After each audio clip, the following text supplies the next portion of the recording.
Welcome to Kenton's videos. Enjoy the video. You begin by opening the workbook and picking the column where you want to find multiple words. Once selected, decide whether you need any word matches, all word matches, or exact phrase matches. This choice defines the method. Make sure to add a helper column if you'll use formulas. This keeps data intact. Now, type the search words into a single cell separated by spaces or commas. You'll reference that cell in formulas. Start with simple examples so you can test results quickly and adjust. Next, construct the formula. Use search for case-insensitive checks or find if case matters. Once done, wrap search in isNumber to turn positions into true/false.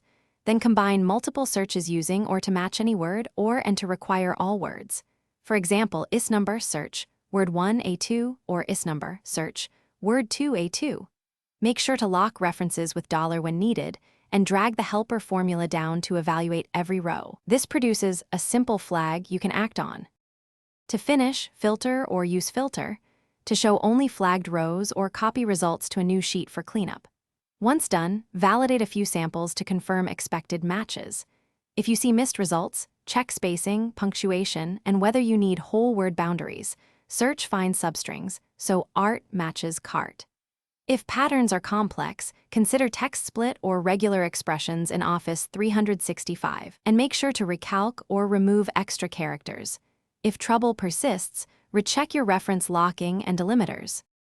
Thanks for watching. Consider subscribing if we helped you.